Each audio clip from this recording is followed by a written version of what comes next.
Halo sedulur kabeh, piye kabare? Moga sehat terus ya. Selamat menonton alur cerita film The Roundup Punishment tahun 2024, di mana film akan berfokus pada seorang detektif bernama Sok-do dalam menangani kasus judi online berskala internasional. Tetapi di sisi lain, ia juga harus berhadapan dengan kasus pembunuhan berantai oleh mantan tentara bayaran yang bisa dibilang sangatlah sadis. Ya, walaupun dibuat jatuh bangun berulang kali, kenyataannya Sok-do tidak pernah menyerah sama sekali berkat tekad kuat dalam dirinya. Sebab usut punya usut, doi telah berjanji kepada salah satu ibu korban untuk menangkap si pelaku pembunuhan sekaligus memberikan hukuman seberat-beratnya. Daripada penasaran, skuilah, langsung aja kita masuk ke dalam filmnya.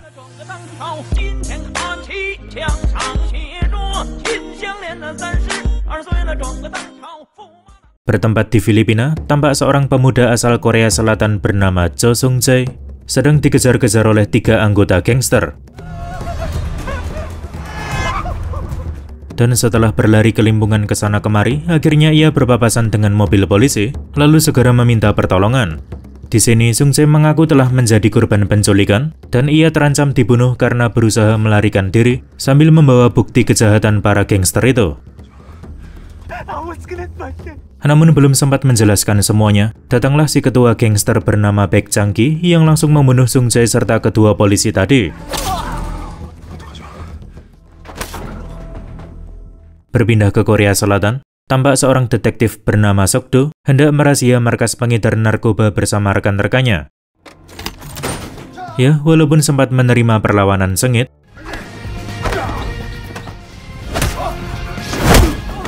tetapi pihak kepolisian mampu menumbangkan para pengedar, sekaligus mengamankan puluhan kilo obat-obatan terlarang. Kemudian saat memeriksa barang bukti berupa sebuah ponsel, Sok-do menemukan aplikasi chat sebut saja Gongofly yang dipergunakan khusus jual beli narkoba. Nah, setelah diselidiki lebih lanjut, didapatilah nama Cho Sung-jae sebagai pembuat aplikasi tersebut. Namun sayang sekali pihak kepolisian tidak bisa menginterogasinya, sebab Sung-jae sudah dinyatakan tewas di Filipina, dan mayatnya baru diantar pulang ke Korea Selatan. Keesokan harinya, Sok-do serta Man-jae menemui dokter spesialis forensik demi mencari tahu penyebab kematian Sung-jae. Di mana menurut keterangan si dokter, Sung-jae meninggal akibat menerima tusukan di perut, bahkan saking dalamnya sampai-sampai bersarang tepat di jantung. Anehnya lagi, diketahui Sung-jae sempat mengalami penurunan berat badan signifikan. Padahal doi tidak pernah mengonsumsi obat-obatan terlarang atau semacamnya. Ya, selama bertahun-tahun bekerja sebagai detektif, Sok-do sangat yakin kalau ini bukanlah kasus pembunuhan biasa. Sebelum beranjak pergi meninggalkan rumah sakit, langkah Sok-do dihentikan oleh ibu Sung-jae yang ingin memberikan beberapa informasi penting. Jadi sekitar 2 bulan sebelumnya, Sung-jae pernah berpamitan pergi ke Filipina demi bekerja di perusahaan bernama HP Trading Company. Tetapi semenjak kepergiannya, si ibu tak lagi bisa menghubungi Sung-jae, sampai akhirnya beliau memperoleh kabar mengenai kematian sang anak.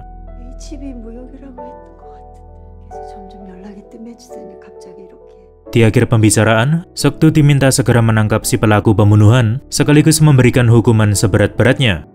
Berpindah ke tempat lain memperlihatkan pengusaha kaya raya bernama Dong-chul, di mana doi berencana melakukan ekspansi besar-besaran terhadap bisnis crypto coin miliknya. Nah, selain crypto coin, beliau juga mempunyai bisnis judi online berskala besar dengan penghasilan mencapai ratusan juta won setiap harinya.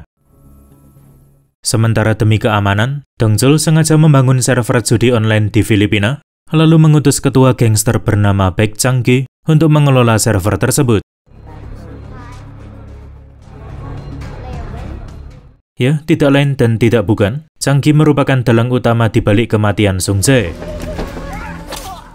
Belakangan barulah diketahui kalau ternyata Sung-jae pernah bekerja menjadi programmer di sana. Namun karena dipekerjakan secara paksa tanpa upah sepeser pun, akhirnya doi memutuskan kabur sehingga terjadilah adegan seperti di awal film.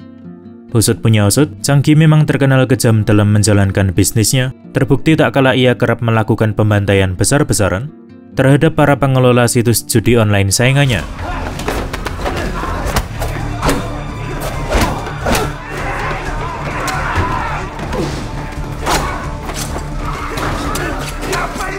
Tetapi walaupun sudah banyak berkontribusi bagi bisnis ini, kenyataannya Changgi tidak memperoleh bayaran setimpal dari Dongchul, di mana Dongchul selalu memberikan janji-janji manis kenaikan gaji yang sampai sekarang tak kunjung ditepati.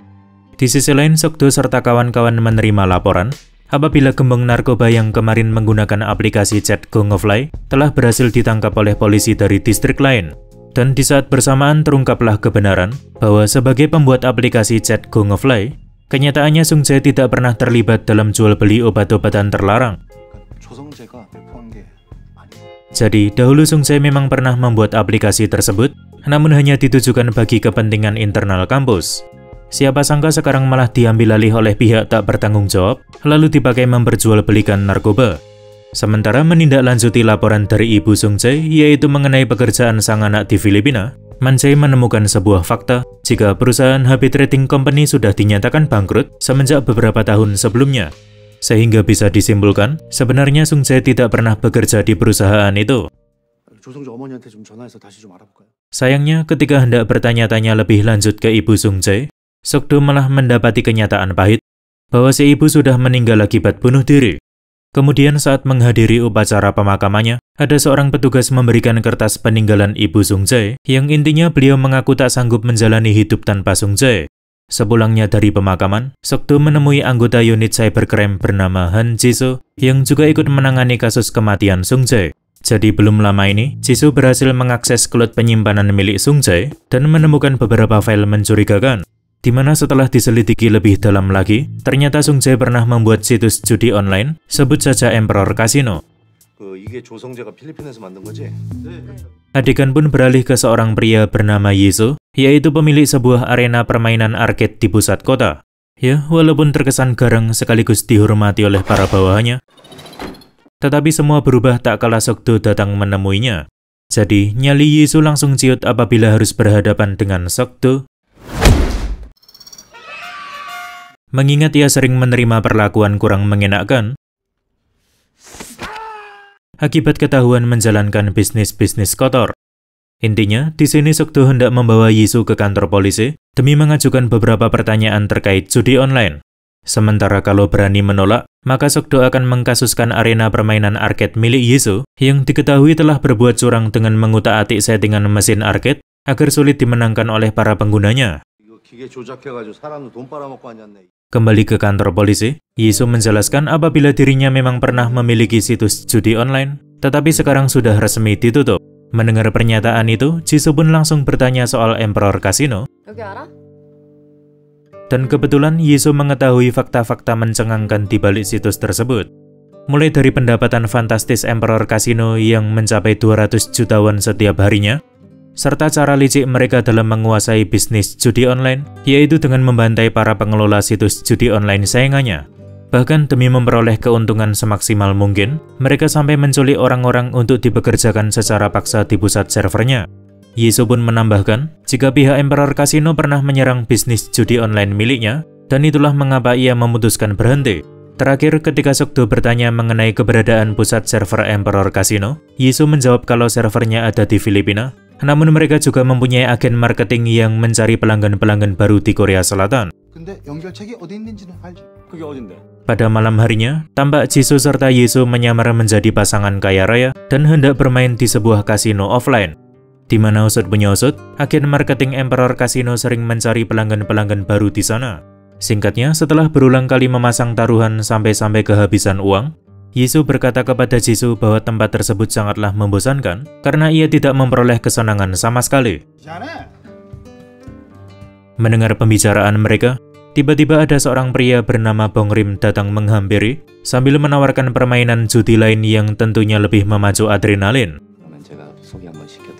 Nah, curiga kalau Bongrim merupakan agen marketing Emperor Casino, lantas tanpa pikir panjang Yiso langsung menyetujui ajakan itu. Berpindah ke suatu ruangan, ternyata memang benar, Bongrim menawarkan bermain di situs judi online Emperor Casino. Ya, walaupun hanya bermain melalui ponsel sehingga terkesan remeh apabila dibandingkan dengan kasino asli, tetapi jangan salah, Emperor Casino menawarkan taruhan sekaligus total kemenangan dengan nominal sangat fantastis. Sialnya, belum sempat menggali informasi lebih dalam lagi, Yiso malah keceplosan menyebut nama detektif Sokdo, yang otomatis membuat Bongrim kabur ketakutan. Untunglah di depan sana sudah ada beberapa polisi standby, tak terkecuali Sokdo yang sigap melesatkan pukulan mautnya. Kemudian setelah melalui interogasi singkat, Sokdo berhasil mengantongi satu nama yaitu Yusong yang merupakan atasan Bongrem. Pada keesokan harinya, tampak Sokdo serta kawan-kawan bergegas mendatangi gudang pakaian milik Yusong. Sayangnya, di sini Yusong menyadari gerak-gerik pihak kepolisian, sehingga dirinya berusaha kabur sekuat tenaga.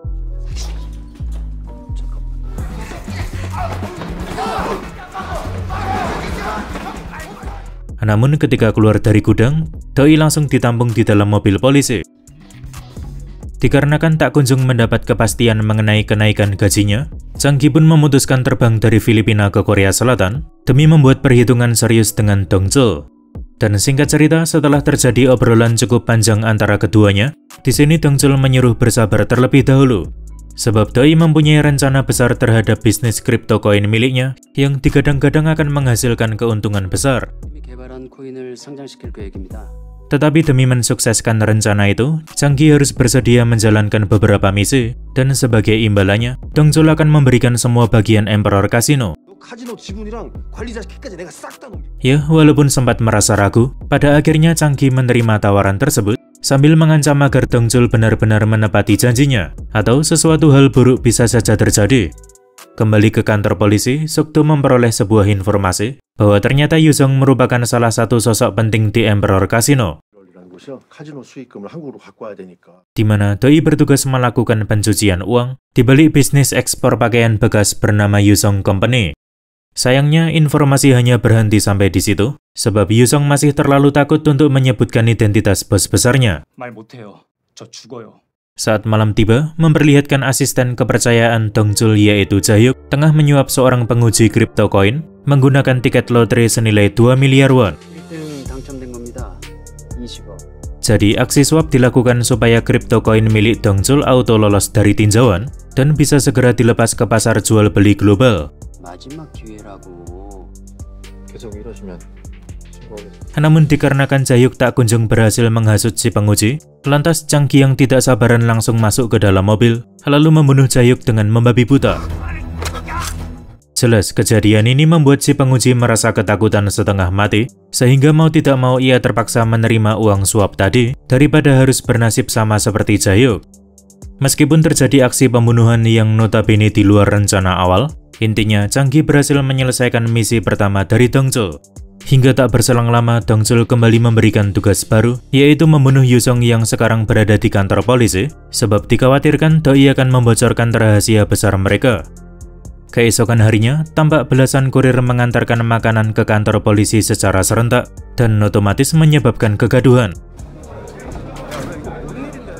Jadi usut punya usut, Chang Ki memang sengaja membuat banyak orderan makanan ke kantor itu, supaya dirinya bisa mengendap-endap memasuki ruangan interogasi untuk membunuh Yusong. Alhasil, ketika seorang polisi datang mengecek, Yusong sudah ditemukan dalam kondisi tak bernyawa. Siang berganti malam, tampak Dong Chul memeriksa mayat Jahyuk setelah sebelumnya dibunuh oleh Chang Ki.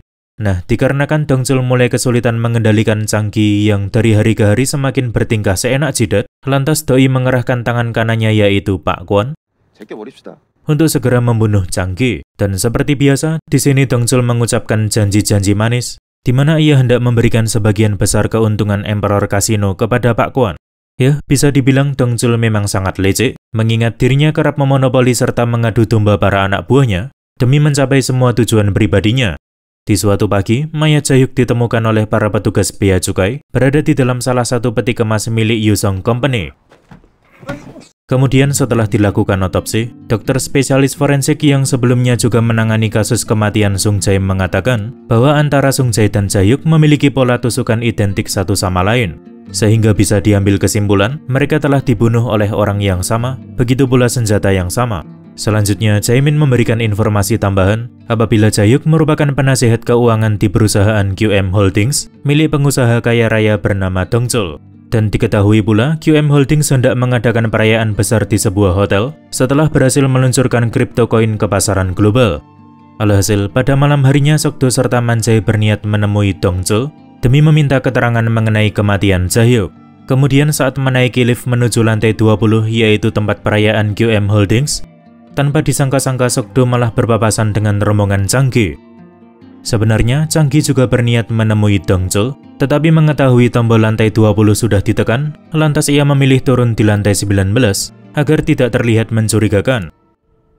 Singkatnya setelah Chang-gi keluar dari lift, tiba-tiba Sok-do berubah pikiran dan memutuskan membuntutinya sambil meminta Man-jae berpencar supaya mempermudah pencarian. Di mana ketika memasuki salah satu toilet, Sok-do langsung diserang oleh anak buah Chang-gi sebut saja Jason. Sedangkan di toilet lain, Man-jae juga menerima serangan kejutan dari Chang-gi. Usai baku hantam cukup sengit, akhirnya Sok-do mampu mengalahkan Jason. Tapi beliau masih harus menghadapi seorang anak buah lain yang bernama Jo Ji-hoon. Sialnya, Man-jae tak cukup kuat menghadapi Chang-gi, dan ia pun menjadi bulan-bulanan bagi gangster bengis itu. Lalu tak berselang lama, aksi gila Chang-gi kepergok oleh petugas kebersihan, yang mana Chang-gi bergegas menyandera petugas kebersihan tersebut agar bisa dimanfaatkan untuk menggertak Sok-do. Nah, tepat di hadapan Sok-do, Chang-gi langsung menusuk leher si petugas hingga mengalihkan perhatian Sok-do, sehingga ia memiliki kesempatan kabur bersama Ji-hoon. Berpindah ke kantor polisi, memperlihatkan Jason tengah diinterogasi setelah sebelumnya ditumbangkan oleh Sok-do. Namun karena Doi tak mau buka mulut sama sekali, maka terpaksa Sok-do menggunakan cara kekerasan, yaitu dengan memakaikan helm di kepalanya, lalu melesatkan pukulan berulang kali. Dari insiden di dalam toilet, untunglah Man-jae tidak mengalami luka-luka serius. Sementara si petugas kebersihan juga berhasil diselamatkan berkat segera dilarikan ke rumah sakit. Kemudian bicara mengenai Chang-gi serta Ji-hoon sebagai pelaku penyerangan, di sini Jisoo menemukan sebuah fakta apabila keduanya merupakan mantan tentara bayaran. Usut punya usut, dahulu mereka diberhentikan secara tidak terhormat akibat ketahuan membunuh banyak warga sipil saat pergi menjalankan tugas negara. Dan perlu digarisbawahi, ternyata waktu pemecatan Chang-gi serta Ji-hoon bertepatan dengan peluncuran bisnis Emperor Casino.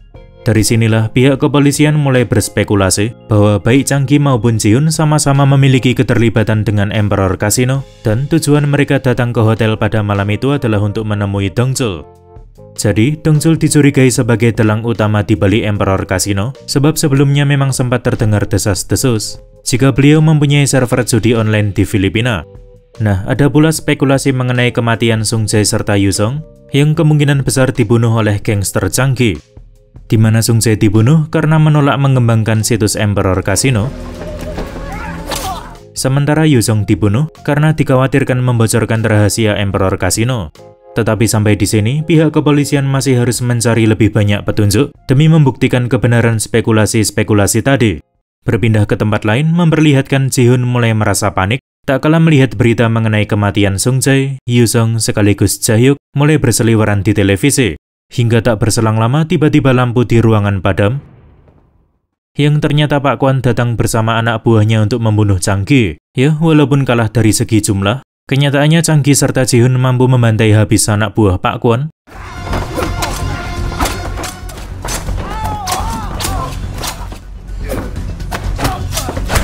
Hanya bermodalkan sebilah pisau di tangannya.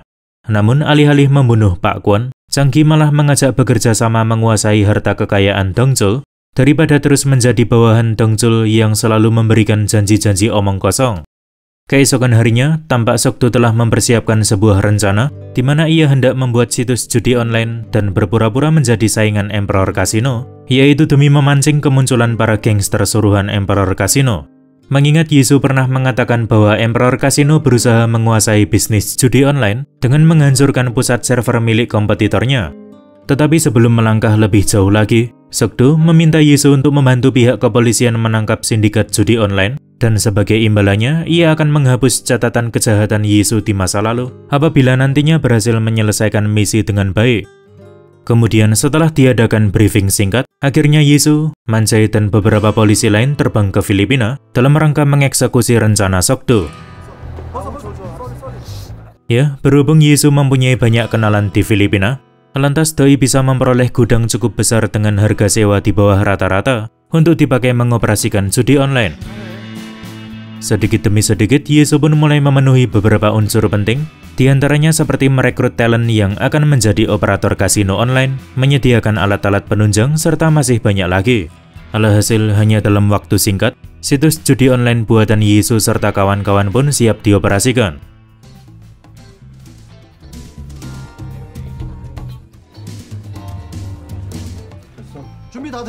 Sementara di kantor polisi Korea Selatan, Seokdo bekerja sama dengan unit cybercrime demi memantau dan memastikan semua berjalan lancar sesuai rencana awal.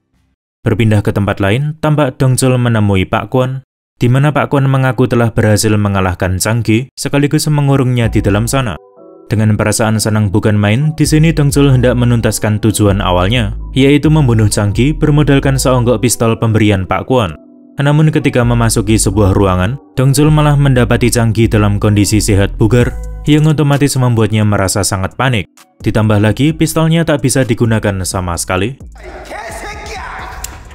karena memang sengaja tidak diisi peluru oleh Pak Kwon. Sehingga tanpa banyak basa-basi, Chang-gi langsung melancarkan serangan, sembari memotong ibu jari Dongchul untuk mengakses bagian admin Emperor Casino, agar doi bisa mengambil alih situs judi online tersebut. Lalu tak berselang lama, rombongan Pak Kwon memasuki ruangan itu dan seketika membunuh Dongchul dengan sangat membabi buta. Setelah beberapa jam beroperasi, akhirnya Emperor Casino mulai mengendus keberadaan situs judi online buatan Yeso. Alhasil, mereka segera mengerahkan hacker untuk menyerang pusat servernya,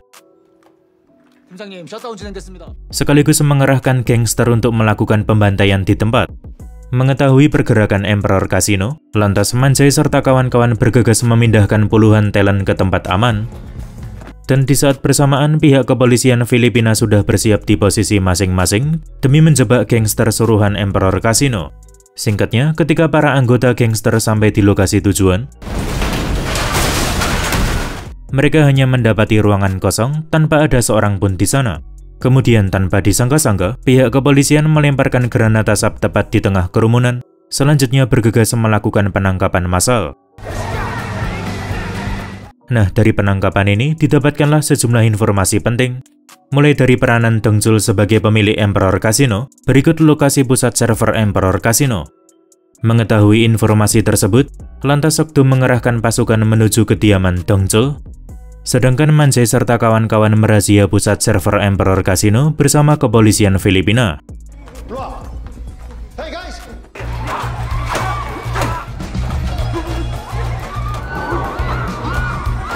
Beralih ke kediaman Dongchul, tampak Chang-gi hanya mengambil sebuah kotak berisikan data-data penting Emperor Casino, sementara harta kekayaan fisik seperti uang tunai akan diserahkan kepada Pak Kwon. Sayangnya, ketika Seokdo beserta puluhan polisi lain sampai di lokasi tujuan, mereka tidak menemukan keberadaan Dongchul, melainkan hanya Pak Kwon bersama anak buahnya.